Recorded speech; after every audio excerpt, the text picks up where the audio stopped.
Hey, if I can get serious or something, Jay, what happened to the last of the data files we collected on Jack? They're not back in Iowa, I hope, are they? Mike asks. Geez, of course not. I get everything right here, she says as she reaches deep into her backpack and pulls out an MP3 player. And I also uploaded a copy to the file server out in California. Mind if I make a backup copy of that? David asks. Is it okay? I don't trust people who call quinine tonic. He looks suspicious to me, says Jay. Yeah, he's okay, and more or less trustworthy, when sober, which sadly is seldom. David gives him a supercilious look. Mike grins and shrugs his shoulders. Okay, here, don't break it, as she hands the small device to David. Jay walks over to the big HD TV screen and says, Wow, that's one wicked display you've got. David says, thanks. 2480 by 11520. And what's with this wicked thing? Grabbing a cable from a drawer on the table, he plugs one end into a USB port built into the side of the keyboard and the other into the MP3 player. A window pops open on the big display screen and he begins transferring a copy of its contents into a folder on one of his servers. Once copied, he dismounts the player and hands it back to Jay. That's about 20 gigs worth of data. Lots of image scans? Yeah, lots of nice pictures, says Jay. Where do you come from?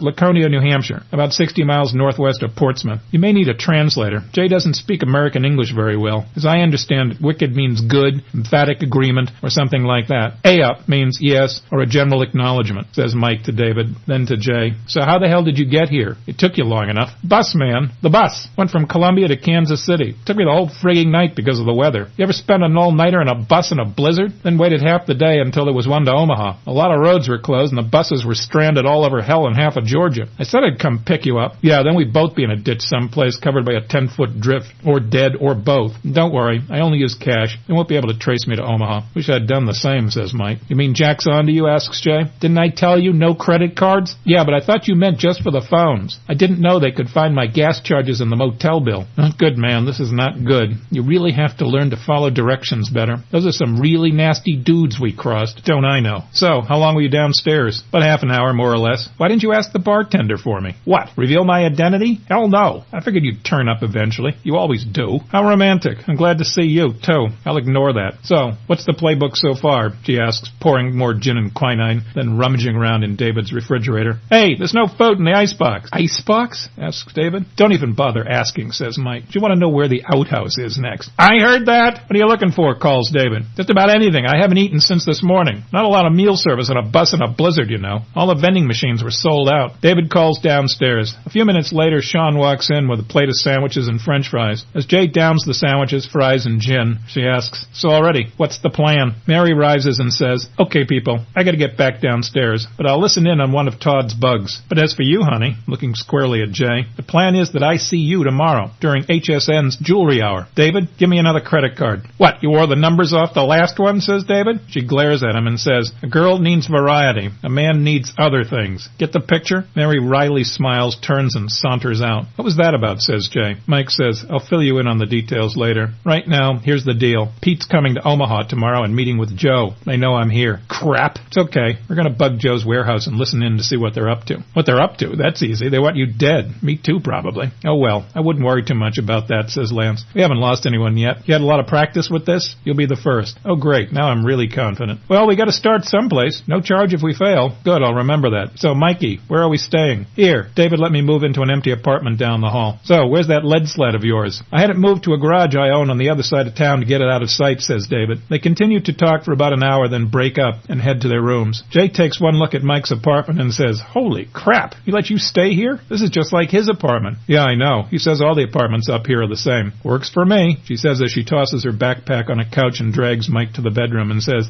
You know, if you wanted highlights, I could have done that. I didn't know you were into high fashion. Oh, I've always had a few highlights, as he switches out the lights. Got one in particular right now, as a matter of fact. Animal. Typical. Just typical. Chapter 3. Wednesday, January 10. Time, 10 a.m. Around 10 a.m. Wednesday morning, Bob's cell phone rings. After several grunted answers, he flips the phone shut and says, That was Joe. He wants to make sure we're at the warehouse by 11. He's not too happy that Pete's on his way over here. No, I don't suppose he is. Not too thrilled myself, says Tom. No, me neither. But we got no choice. Let's go get some coffee and something to eat before we get over there. They pull on their coats, gloves, hats, and scarves and dash to the car. Tom starts the motor while Bob brushes the snow that blew on the windows during the night. After a few minutes waiting for the engine to warm up, they pull out onto the road. A few blocks down the street, they turn into a donut shop drive-thru where they buy coffee and a couple dozen donuts. They get back on the road and drive to Joe's warehouse. This might not be a good day to be late. Parking in the lot across the street, they sit waiting, drinking the coffee and eating the donuts. Well, what do you think's going to happen, says Bob to Tom. Well, we're not getting any prizes, that's for sure. First, we missed Mike's car getting jacked right under our noses. Then we get our cover blown at the club. I don't see a prize in that. We didn't really fuck up that bad, you know, but I guess Pete won't be too happy that Mike's been tipped off that we were onto him. But we did find what Pete wanted to know. At least we know that Mike is up in one of those apartments, says Bob. Probably so, but you know, how did they ID us? They were looking for us. I know we didn't do anything to attract attention, did we? All we did is ask about a friend. What's wrong with asking about a friend? Well, we were a little drunk.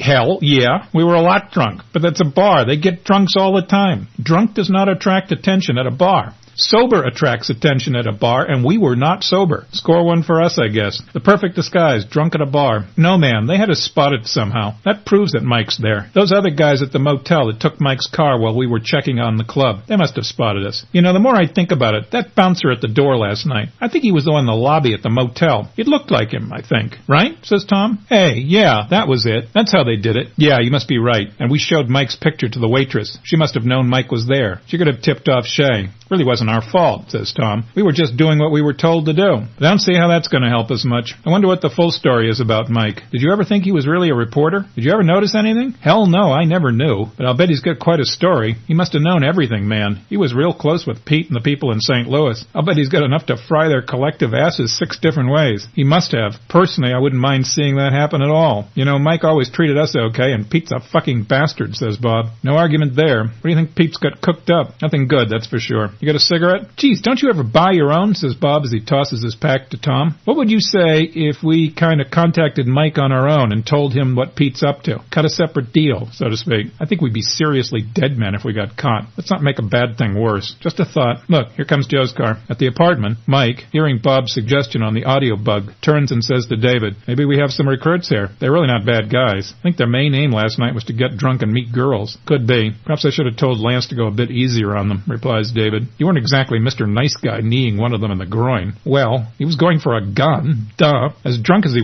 probably would have shot himself in the pants. So, there you are. It was only protecting him from himself. Look at it that way. Time, 10:50 a.m. At about 10 minutes to 11, Joe pulls his car into the parking lot and parks next to Tom and Bob. He gets out and signals them to follow him. Tom crumples his empty cardboard coffee cup and tosses it into the back seat along with the accumulated debris of about a year's worth of fast food wrappers, cups, and plastic utensils. He picks up the partly eaten box of donuts and takes it with him. They follow Joe across the street to a nondescript windowless side door which Joe unlocks with a key from a chain holding about 30 others. The warehouse on 20th Street is an aging, undistinguished 5-story brick building with large, arched windows spaced irregularly around the sides, mainly on the upper floors. Some decorative brickwork is visible near the doors and at the roof, but it's basically a Depression-era, decaying old industrial structure, one of many along the wide, old, treeless street on which it sits. A few small restaurants dot the area, but most of the buildings here are warehouses for the nearby railway yards and the interstates. At the west end of the building are tall, wide doors, big enough to accommodate large delivery trucks. Inside is a large central area where the trucks wait to be loaded and unloaded. On the floors above are stored the goods, both legal and illegal. Here among the boxes and crates of paper goods are hidden neatly packaged, tightly wrapped bundles of drugs, destined for delivery to big cities and small towns throughout the Midwest. Behind Joe's warehouse is the massive Omaha rail marshalling yard with its radiating steel web of switches,